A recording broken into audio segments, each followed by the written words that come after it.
What's up, Internet peoples? Welcome to the Photo Booth Magazine, our live feed tonight. We got Art Armani, Dave Hobrath, from Booth Masters and Clear Choice Photo Booths. Art, how many shows is this now? We're like at 2 million, I think. Something like that. Something like that. 23, 24. Our 2 million show. Look at that. We're starting to not be able to count. That's maybe just showing my age. I just have to take my shoes off now to count, I guess. Extra appendages. I can So, smell it from here. Dave, welcome tonight. Thank you. We started a little bit early tonight because we were so anxious to get you on. Yeah, I appreciate that. I love your background. It almost looks like you should be holding up a little sign that says, inmate 21342, because you got the black shirt, the great background. Well, it was that or my coffee area. So there you go. Yeah, so I went with the blue wall behind me that I haven't fully decorated yet in my dining room. There you go. Nothing wrong with that. That's what you got. Now I gotta fix the camera, center myself. But yeah. So I appreciate you guys having me on. Looking forward to the chat. So a lot of people don't know who you are because you've been kind of out of the game for a little while since COVID. But now rumor has it that you're getting back into the swing of things, gearing up. So tell us a little bit about yourself, Dave, for people that are watching that don't know who you are. Yeah, for sure. I mean, I've been in the industry here since 2012, January or so of 2012. So what, about 11 years now, as of actually March, I think March 9th, March 8th. So tomorrow will be 11 years from my first event. So March 9th of 2012, and have been, just started like everybody else doing weddings and parties and doing rentals, and just kind of moved from that into, entry-level corporate events, holiday parties and whatnot, and then into activations and festivals and just kind of bigger, more high-profile activations. And during that process, I decided to open up a company fabricating and selling photo booths, which is Booth Masters, which I think a lot of people in the industry know, but probably just don't know my ties to it. I founded the company back in, I think, 2014, and we were one of the first people selling iPad ring light booths. I don't want to say the first, but one of the first two or three. And really had a lot of success with it. Loved it. Loved the industry. Loved the business. Loved selling them. And just like anybody else during COVID, a lot of us made changes and adapted, and sold the company back in July of 2020, and with the plans of never doing it again. And just some circumstances popped up for the new owner, and I ended up kind of reacquiring it here last month. So just kind of getting back in the swing of things, reacquainting myself with the fabrication side of it, but looking forward to some big changes and some new products. And as I might as well announce it, we haven't really made it public yet, but we are rebranding as well, just to kind of separate kind of the last 6, 7, 8 years with kind of what's coming new. So our new brand is going to be PSM Creative. It's a nod to the PicStation Mini, which is our most popular selling item we've ever had, and all the products and all that will still carry the same names, but just let's do a new brand, let's do a new launch, and kind of freshen things up a little bit. So over the next month, we'll be launching that formally and just kind of getting all the details ironed out. But that'll be what's coming. That's awesome. I mean, it was weird not seeing, the Booth Masters booth this year at PBX, because you've been a staple there, every year since the beginning almost. Well, you'd be surprised how many drunken texts I got, because everyone's used to me getting drunk and buying rounds of shots, and the Andrew Robinsons of the world texting me because we play credit card roulette, and I have a habit of losing, and yeah, so I was getting a lot of drunken texts, and then a lot of people asking me where we were at, and I look forward to being there next year. I already talked to Rob we'll be working out a booth space for ourselves and trying to see where we can get in. So we'll definitely be back next year.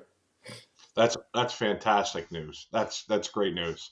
And I personally own one of Dave's products, and have used it for several years now. And that's I'm glad you're back in the game. So now you were talking a little bit on your photo booth side that you moved from like just doing weddings into like activations and white labeling and things like that. Yep. So can you tell us a little bit about that side? Yeah, I mean, so Clear Choice Photo Booth, we have offices throughout the country. Some of it are physical offices, some of them are just field teams. Some of them are people who have bought Boothmasters products that we just use as white label partners. But we regularly do events in about I would say 30-35 cities. For the most part, we probably average around 3,000 events a year. A lot of those are weddings and parties, but I would say probably 80% or more of our revenue comes from the bigger corporate jobs. And a lot of those corporate jobs come from people that white label jobs to us. The way I learned corporate, and I was kind of talking to you about it or Art about it earlier, is other people gave me white labeled me business. The Todd Freshmans of the world and a handful of other people, Shelly with Pop Social, and a few other companies that when I really didn't know what I was doing, they white labeled to me, and I kind of learned the ropes on their dime, and kind of watched what they did, and not just how they acted with what they sold and how they wanted me to represent them, but also little things. I looked at their Instagram pages, I looked at their websites, I looked at how they presented themselves externally to customers, so that if I wanted to learn, they're obviously getting the business, and if I wanted that business, I wanted to see how they got it. So it was a really good way for me to kind of just learn before I was really getting the business on my own, and then also make some money too. There was a lot of years there where we weren't making tons of money, but by white labeling, I definitely paid some bills. So how does if someone's doing the weddings and the parties now Yeah, and they want to move in and start doing, corporate, those types of things, how how does somebody get started in something like that? yeah. Where do they look? Who do they reach out to? What happens? Well, I think pretty much all of us that start this industry business, we all start with weddings. Nobody jumps in without any previous experience and says, "I'm going to go activate for Nike, for 30 grand this weekend." But all of us, once we're in it, we all want that. I mean, I want more everyone wants more activation business. I would say the biggest thing you do is you look at the opportunities you have and you make the most of them. If you're doing only weddings, people that are marketing executives for agencies and brands, they go to their friends' weddings. People that own small businesses that are going to have holiday parties, uh, they go to other people's weddings. They go to their kids' bar mitzvahs. They go around. And so really working the list of, I guess, leads that you have to the fullest potential. And sometimes those leads are the guests at the events that you're at. So, you're not necessarily handing out, marketing materials at a wedding, but you can do little things subtly to put your branding in places where, you represent yourself well, you're professional, and people see what you have, what you're doing, and you just kind of escalate it. I also think something people could do, and the Cavs are one of my, they were one of my first big customers. I'm in Cleveland as my headquarters. And when I was kind of getting started, I wanted to get in with the Cleveland Cavaliers bad. I'm a huge Cavs fan. LeBron was here. He was just coming back to Cleveland when I really started getting into corporate stuff. And I started saying, forget getting in with their marketing team. The Cavs do sponsor so many charities. I'll just get in with the charity that they're sponsoring, and I'll get in through the back door. So what I did was we have something called the Undie Run in Cleveland. And they take place all over the country. It's basically in the middle of winter, around Valentine's Day. People get dressed up in their underwear, nothing else, and they go do like a half a mile run in the snow. It's insane. But it's a big charity, benefits an organization that the Cavs are a part of. So the Cavs sponsored it. So what I did was I called the Undie Run people and say, hey, we have a few charities a year we'd like to donate our services to, and you guys were recommended to us by some of our customers. We would love to donate our services to you. And as a way to give back, we would like to be a free promotional offer to your top sponsor. And so they said, well, what do you mean by that? And I said, well, we could put branding on the photo that we print for people and that we text people. Whoever your biggest sponsor is, just connect us with their marketing people, and we'll add their logo to it, and we'll make sure we follow their guidelines, and that'll be our way to give back to you guys and give you something you can offer and maybe even charge them for. So they end up calling the Cavs. The Cavs think that's a great idea. They connect me with they have kind of like a community relations department. They connect me with the young lady that was running the event, and she liked us. We got to the event. She actually had her own backdrop set up for people to take pictures with on their phone. The backdrop was broke, the stand. I happened to have that extra one, so I ran and got it out of my car. And for whatever reason, that struck a nerve with her. She was happy. And next thing I knew, she was calling me for events every other week. And they were small $1,000 events. They weren't big, comparatively. And then next thing I knew, some friend of hers got promoted and out of community relations and into marketing. And then we got in-game experiences. And then we got the team parties. And then we got season ticket holder events. And, fast forward to today, we probably do, I don't know, maybe 60 to 80,000 a year in revenue with the Cavs, which isn't my biggest client, but it's a big client. And back then, that was the difference, that like almost doubled my business in some years, so just working with them. So I think the biggest thing is just finding creative ways to meet the people that, you don't necessarily have access to when you're a new company that doesn't have web presence yet and doesn't have amazing marketing yet. Just find some creative way to meet the people. And then when you do, blow it out of the park. Something I always tell people is like, I have friends that say, can I have a free photo booth? Or can I do this? Just give me the cheapest thing you have. And my big thought on that is, if I'm going to do it for free, it's got to be killer, because hopefully someone's at that party that matters. Yep. And so when I'm doing those free things or discounted things, I like to do new cool stuff. I'll do an array for free before I'll do a photo booth for free. Really, do something to impress them, so that you're not just every other photo booth they've seen before. Yeah, So and that's interesting. I'm glad you brought that. That's a teachable moment, right? So I give it the triangle. Is to get to the high profile client. Sometimes you have to pull through those charity events, right? And a lot of people talk about, I don't do charity, but you just made a good case for doing charity. It's not all charity, it's the right charity that's going to get you in the back door to the A client, right? And the A clients want somebody who's going to come in. They don't those types of people don't have time to search on Google and do this. They just want to push a button and someone shows up and makes them look like a rock star. And that's essentially what you're yeah, doing. 100%. Also, they don't a brand or an agency, they're going to pay more to not look stupid. Yep. So, they're not, so when I say do something free, I can't tell you how many emails we get from, some sob story of a charity that just wants a donation, or I shouldn't say sob story, but, someone Yeah. reaching out. Those I'm always saying no to, or these guys that say for exposure. They're like professional beggars. I don't want them. What I do is I find the events that are going to have the attention of the brands, and Mhm. I find a way to get in the back door so that I'm introduced where the brand doesn't necessarily know it's free. The brand thinks I'm some company that was hired by this charity to provide a service on behalf of the charity. So, Yeah. you're not presenting yourself as, I'm just giving this for free, I'm devaluing myself. If you're going to do it that way, you're doing it in a way where all the stars are, or all the cards are in your favor. Everything is aligned for you. So, and you may get nothing out of it. I certainly don't do it all the time, but in the beginning, when I was trying to get out there, that is what I did for 2 or 3 different clients, and it seemed to work well in those 2 or 3 cases. That's really good, and Yeah. and that's great advice.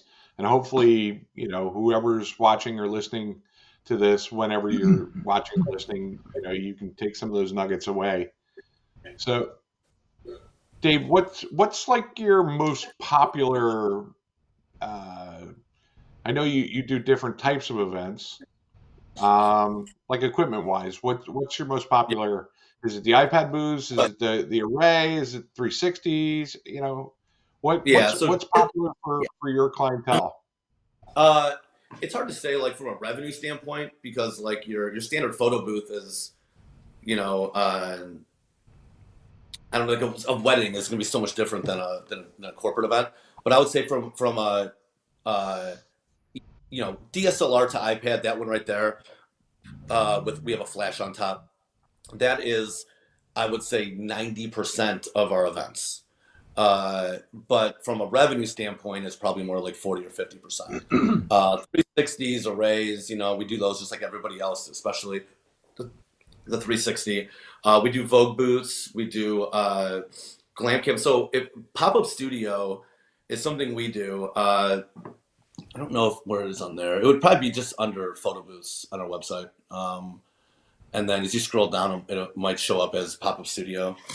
I'm not sure where we have it on here, but it's a camera on a tripod. Uh, it might be under more. I'm not sure if we even have it on this part of the website. Uh, No. but Wait, yeah, we there it might is, just right not have. there. Oh, there it is right there. Yeah. So it's just literally a camera on a tripod with a flash up top. It's a photo booth outside of a photo booth, and we charge like 40% more for that. So like a standard photo booth for us, you're looking at 900, something like that, and we're charging like 1,300 for what you see in that picture for like a wedding.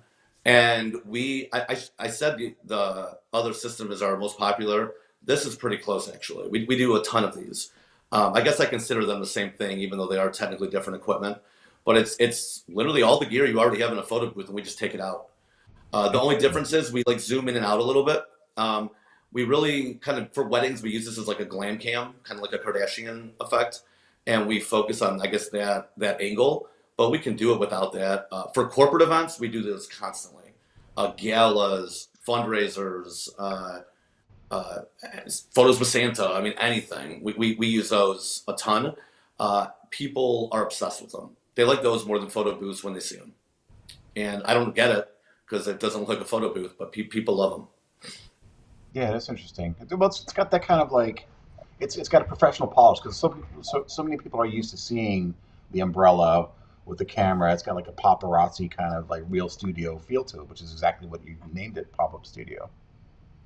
Yeah, yeah. I mean, in part of my white labeling days, early on, Todd Freshman, Mark Ufflin, Murray, all these guys, they're like the same little friends group.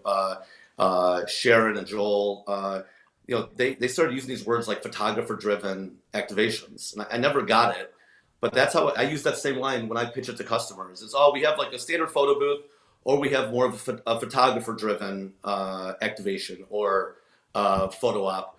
And people just like that terminology. They just feel like it's a higher end, more premium product, and it really sells well.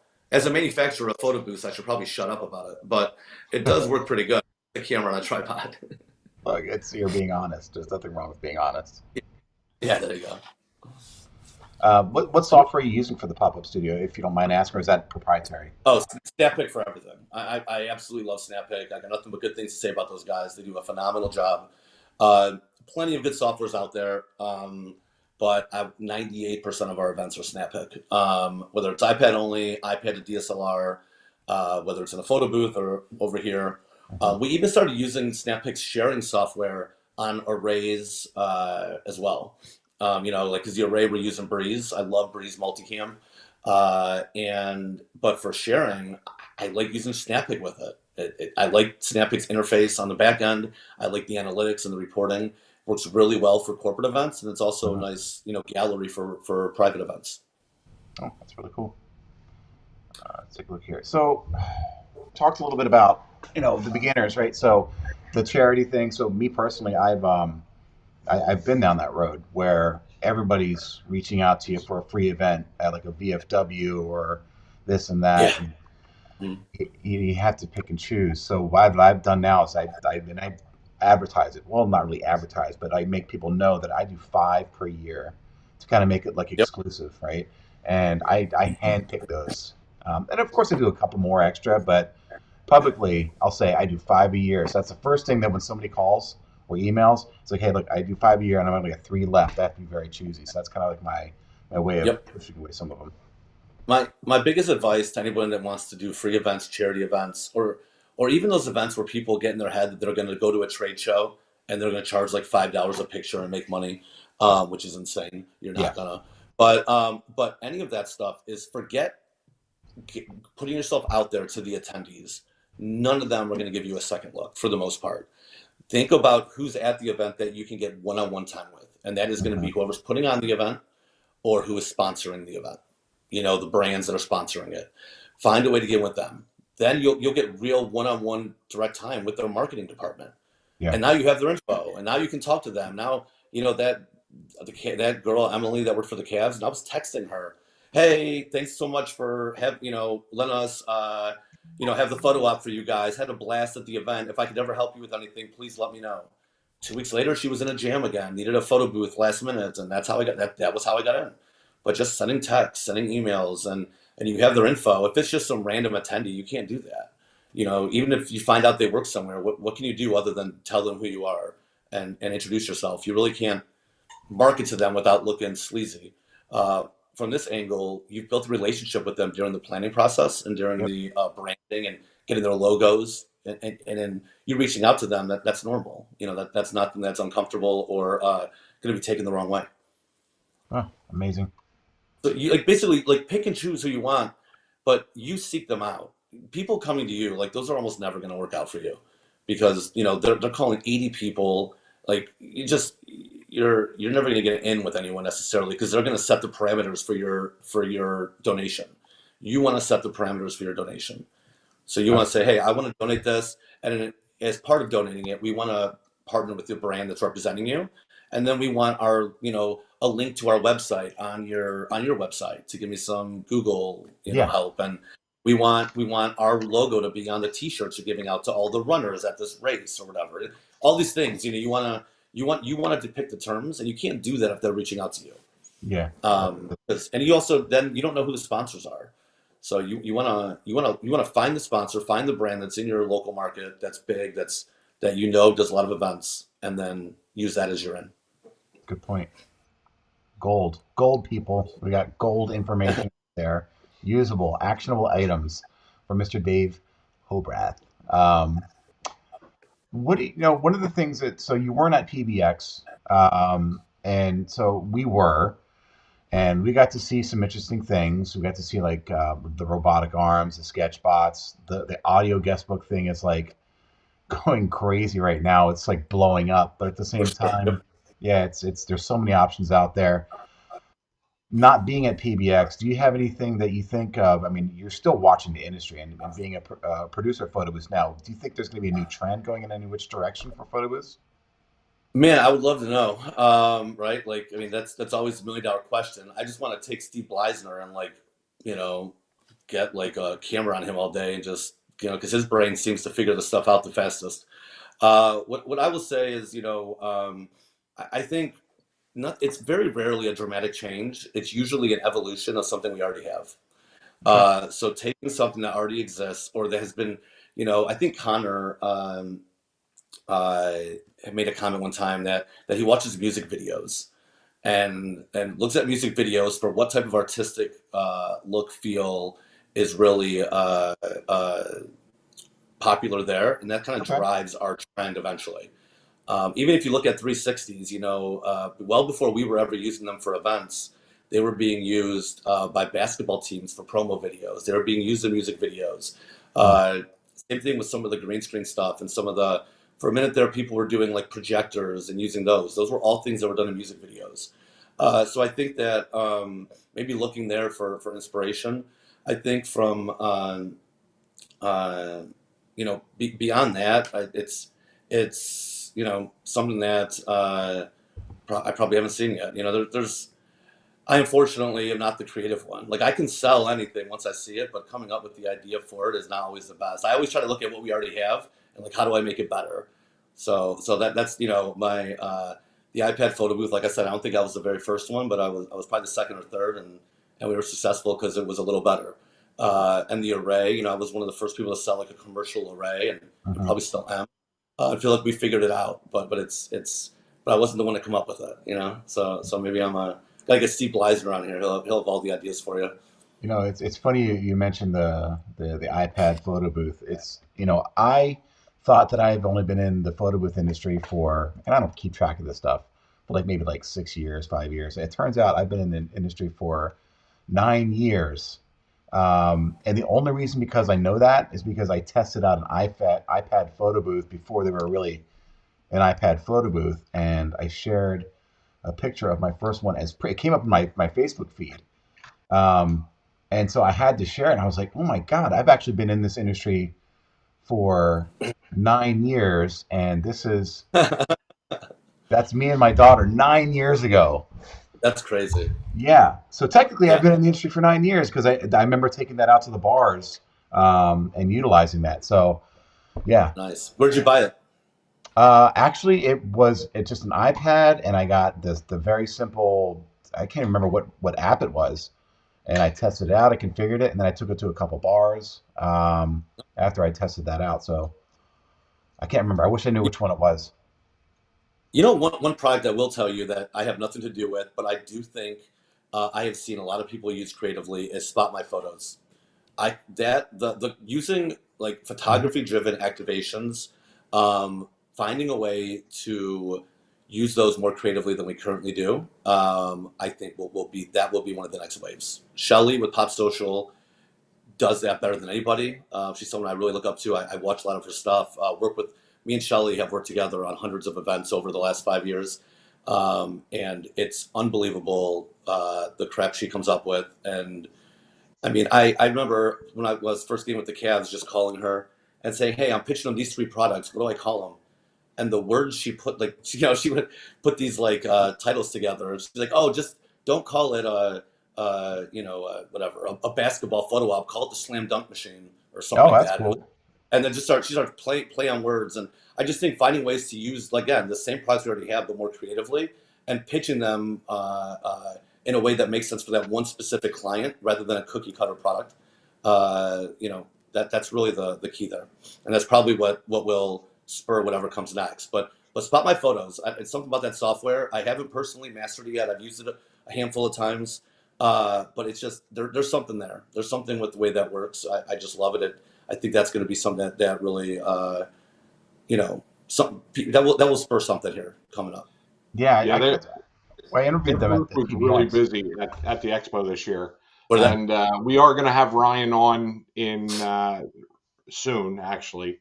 Yeah. So from Spot My Photo. So, I talked to him at the show, and he's interested in coming on. So, you know, That's awesome. he's Yeah. like, "Yeah, I don't promote as much as I should," and I'm like, "You really don't need to because everybody else promotes for you because it's such a great product." You know, Yeah, I remember when he was just bringing it out, and everybody's like, "Well, what's this?" And then he takes your picture, and then all of a sudden you're seeing all this other stuff coming up with it. And you're like, I didn't even realize that was out there. this year at the expo, somebody sent me my gallery link to Spot My Photos. So somebody was probably drunk and having fun, and they sent me my link, and I had my photos from like 2018 in there.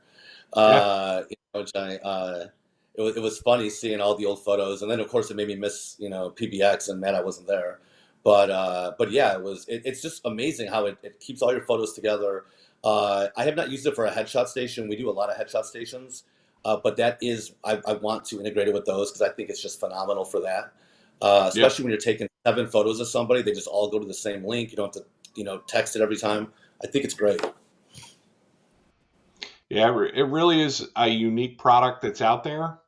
Um, it does take a little bit of skill. I would say, if you're just walking into the industry, this is not a product for you, my opinion. Um, but if you've been doing it for a few years and you understand, cameras and things like that, it is definitely a plus that would elevate your business. Yeah, and I think also, like, if you're in our industry, like, the first thing you need to do is learn the photo booth software, whatever software you buy, master that software. And the second thing is master a camera, like, for Yeah. what we do. Like, I am not going to go take landscape photos. I can't take your portrait. but those photos at your wedding are going to look freaking great. And you don't need to be the best photographer in the world, but you need to know how to use a camera for our industry. Unless if you know, if you can't, then just use an iPad. The iPad, the we just got a 12 of the iPad 10.2s. They're the iPad Airs, and they have a freaking 12 megapixel front camera. They're Yeah. unbelievable. With enough lighting, they're darn near a DSLR. Just use those. Like if you master it, you have to learn how to use a camera. And from Spotlight Photos, I mean, I don't know. I've used it a few times. The software itself is very easy, but to your point, you have to know how to use a camera because there's no software to edit the photos in. You're just snapping a photo and there it is. Yep. Cool. All So, right. so Dave, what other things have you seen now? So since you didn't go to PBX this year, you were Yeah. viewing it from the outside, Mhm. like a lot of people. What were some of the things that you saw pop up in your feeds that piqued your interest? Anything in particular? I like the whole animated drawing. I don't know what it's called. Maybe Sketchbot or something. Sketchbox? Yeah, Yeah, I don't know. Something about that was cool. I don't mean in disrespect to the people that made it. I feel like it was a little bit too basic. Like I would have liked to see it be of a little bit more detailed, but that's easy for me to say. I'm not developing the software to do it or the hardware, but I just think hmm that was pretty neat. Hey, those Glambot, those arm things, they're unbelievable. The ones that you see like at the Emmys and the Grammys, like those are next level. It's inevitable that we would have a dumbed down or simple version for our industry. So I saw that they came out with one, or I can't think of the name of it right now because I wasn't there, but Glamatic or something like that. I thought Glamatic, that was it. yeah, Yeah, I yeah. thought There, that was there, there interesting. were a couple. OrcaView had one. Okay. I think Booth Workshop was supposed to have one, but I think theirs got lost in shipping. I think there were maybe a total of like three Okay. there. So I'd be interested to see how those work out. I mean, those are really cool. I get a lot of corporate customers asking for them. And then we usually just move them to like some type of like a jump cut video activation where we're doing Right. something handheld with like a gimbal. It's not going to be the same thing, but it's enough of it. Also, for those that don't know, Andrew Robinson, he has one or access to one, so you can always outsource to him.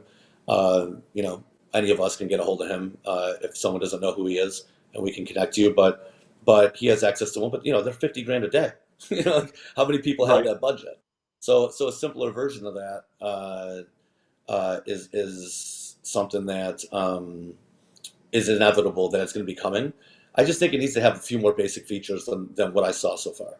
You got to be Right. able to do a zoom. But it's got to be able to zoom in and out smoothly, and it's got to probably move a little bit more than it does. So I don't know. Like I said, I'm not a software developer or hardware with that kind of stuff, a robotics guy, but there's a way to do it. Somebody Yeah, will. I see it coming eventually. Mhm. Maybe 3 years, I think. Yep. So, and I remember Dave when the iPad booths first came out, we used to talk about it in the groups like, oh, this is nothing, this is not gonna plant roots. And I got to say, I know I was wrong when I thought about the iPad booths not being there and in the very beginning, and man, they just they caught on like wildfire, and that brought a lot of Yeah. people into the industry Well, I think also over the iPads years. themselves, like iPad cameras circa 2015, those I don't think would have really gripped, but the iPads just kept getting better. We couldn't foresee that they were going to eventually have basically, entry level DSLR photo quality, Right. and they're so much easier to use. And then the software got so much better on top of it. That's the thing is at the expo, looking at the different manufacturers, like SnapPick, Curator, TouchPix, and the technologies that they're incorporating now are phenomenal and it's really taken the iPad experience, um, and brought it to a whole different level. With the video backgrounds and Yep. the AR or the AI background effects and things like that.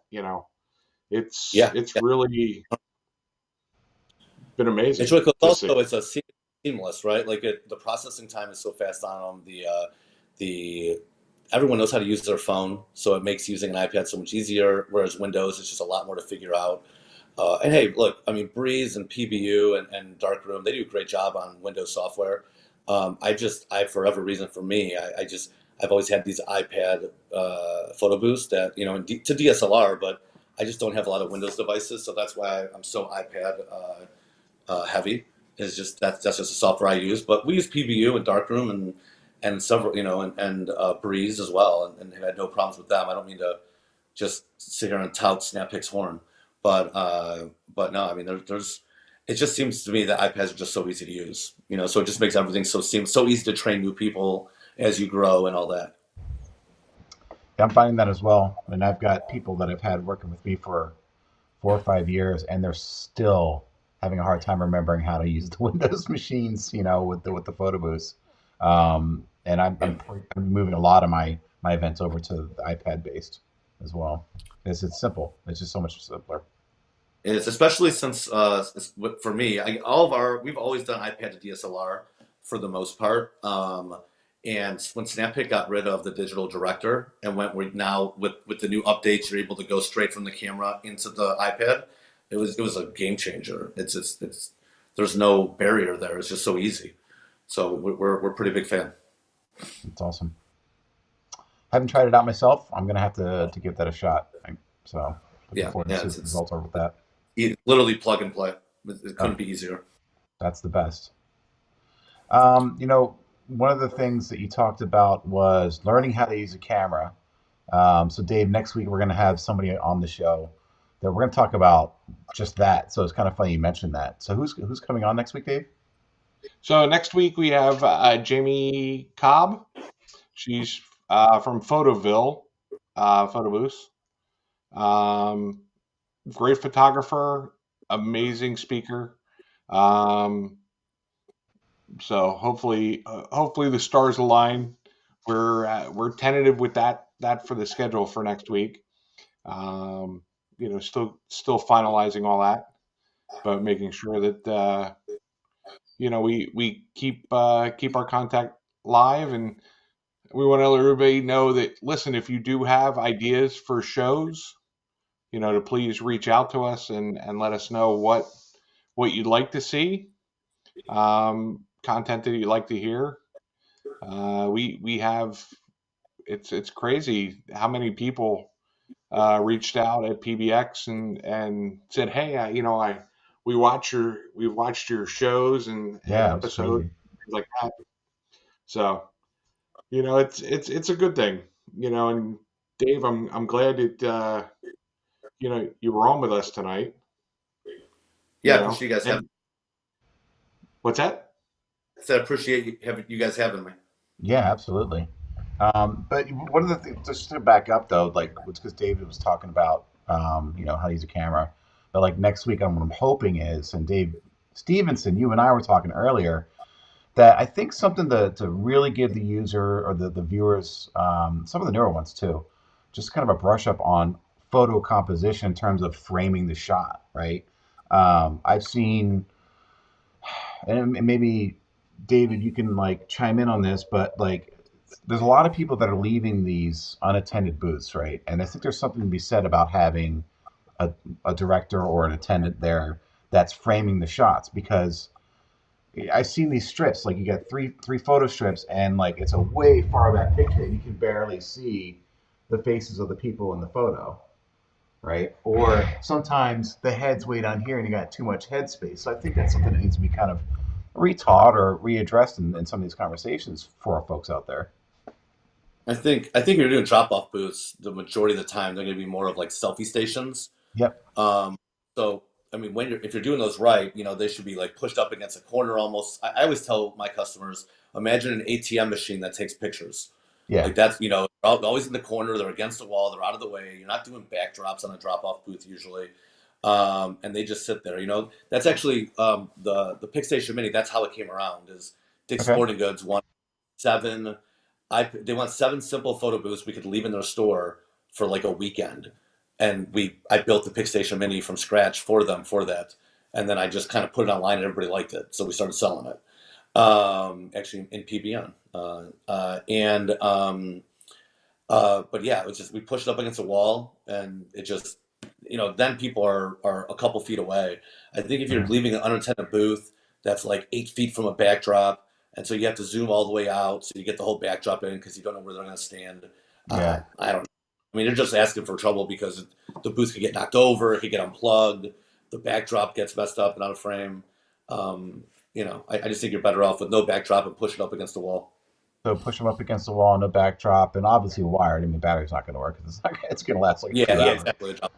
But just call the selfie station. The other thing we do a lot of is like where we'll do an activation where the client has 20 BAs of their own, so they don't want more staff on site. So we'll just train one of their staff in the beginning, and their staff will run it.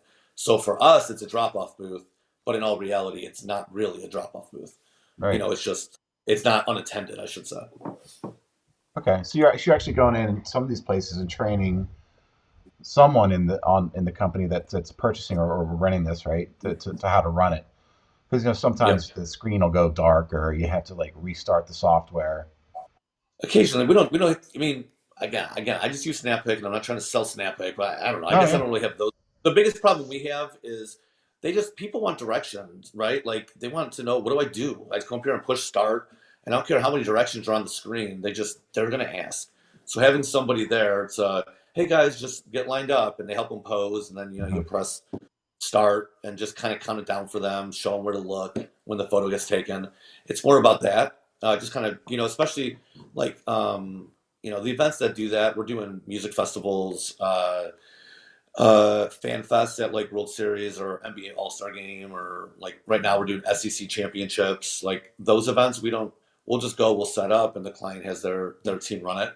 But we just show them, hey, this is how you start the software, and this is like you said, if it crashes or something, how you open it. Yeah. But most of it is just posing people Have you and ever interacting with. Yeah. have you ever trained somebody at some place that you're leaving a drop off booth and they liked it so much it ended up working for you? Um, yes and no. I recruit the heck out of BAs. For those that don't know, like BAs are brand ambassadors.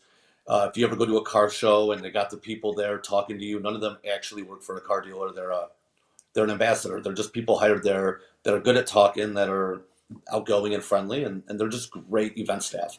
So I recruit the heck out of them. We actually had a series of events we did for another photo booth last year that was a mosaic and a DSLR to iPad like photo op with printing all in one in like 5 or 6 cities. And I had just got done with, or I just finished uh, a 7 day event where I worked with one BA there from the client.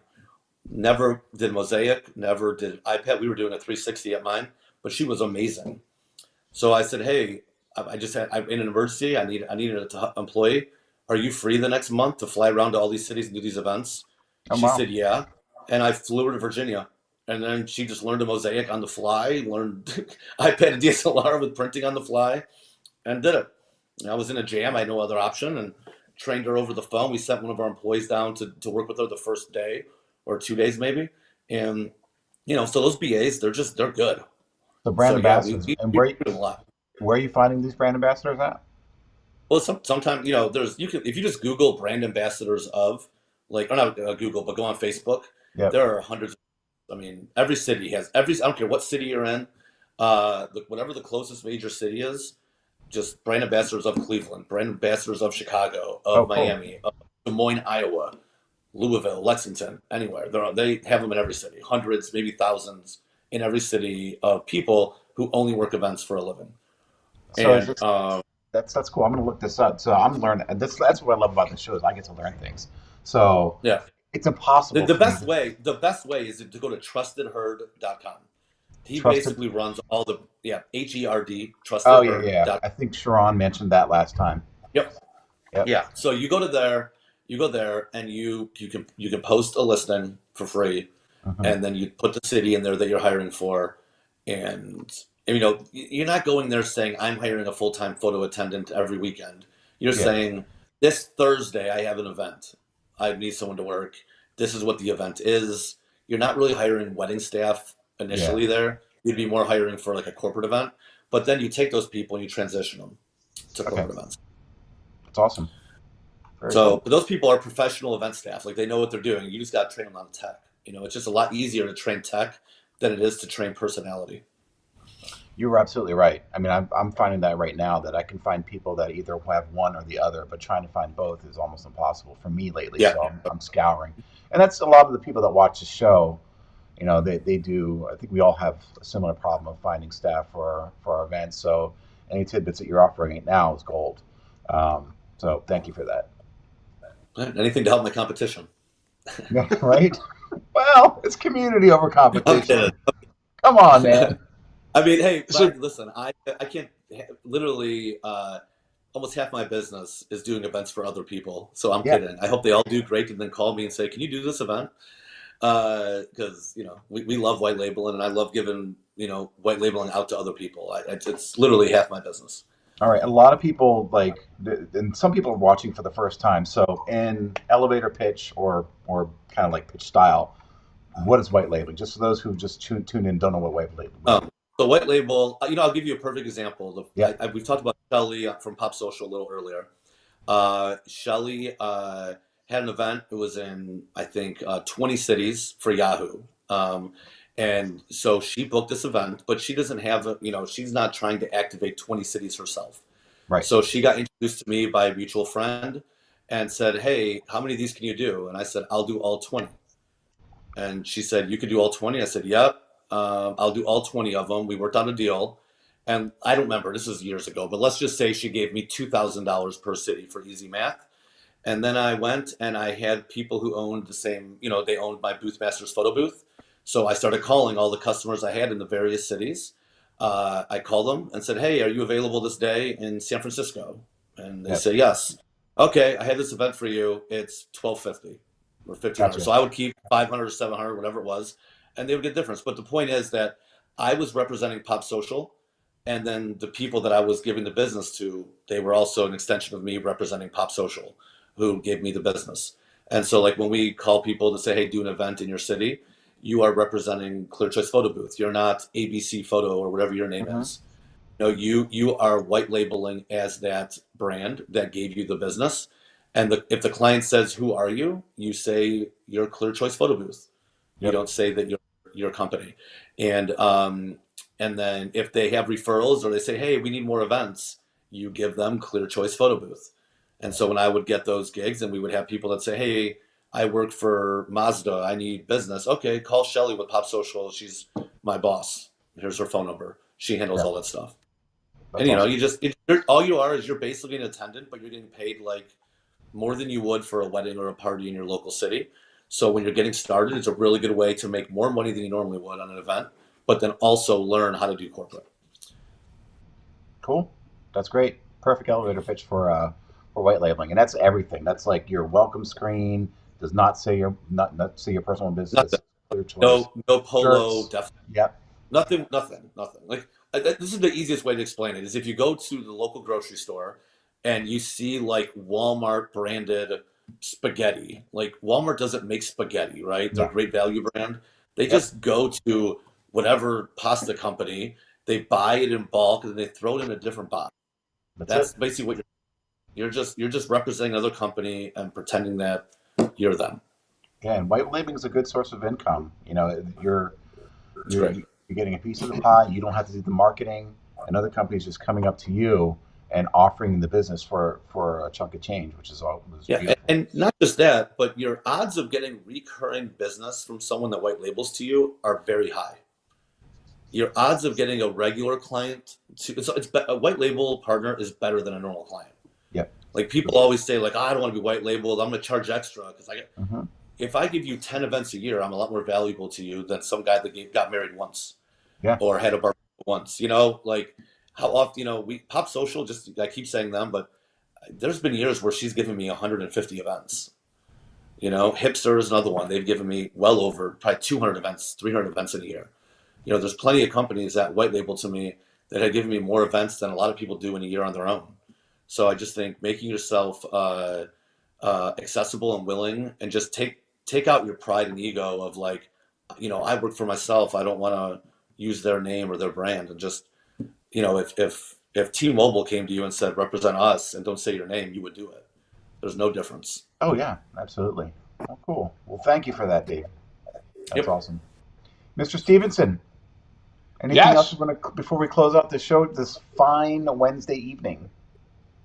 So yeah, I have a couple questions, Dave. So Okay. what are we expecting new products coming out maybe for the on the booth Yeah, I side? mean, so last year we had the kind of, I know, the former owner kind of soft launched the Vogue booth. We're going to be reintroducing the Vogue booth, which we really like, our tunnel, which is, I think we're the only hard, we're not fabric Vogue booth. It's a hard, really brandable. I mean, we're renting these out for $15,000-$20,000 for 4 hours on a regular basis. So we're going to reintroduce that. We are currently putting together a 360 array that will be commercially available. That's something probably in the next 90 days we'll make accessible. And we have a few other things up our sleeves, some modifications to the current booths and all that. But I'm a month in, so still getting my feet wet and trying to get an idea of exactly what I want to do and whatnot. But yes, there is some new stuff coming. Those will be the first two. Definitely the 360 array and the Vogue booth. Awesome, awesome. Well, it's good to see you back. Thank you, You thank you. know, Nice talking to you you were again well and make missed myself. by many, especially this year. And as always, Dave, I appreciate you taking your time out and coming on tonight and explaining some stuff that about our industry. Like I said, you're one of considered to be one of the people that are very well respected in the industry, and I appreciate you taking your time tonight to help enlighten our audience, because that's what we're trying to do is help build the knowledge base and help the industry grow and just be better at what they do. Yeah, yeah. I appreciate having me on. Cool. All right, folks. That's it for tonight. Both Daves, David and Dave. Have a great night, and hopefully next week we're going to have a nice show about composition and how to frame up those photos, and maybe something else. Well, no, it's always changing. It's always different each week. So we'll see you guys next time on the Photo Booth Magazine live stream series. Thanks a lot, guys. Take care.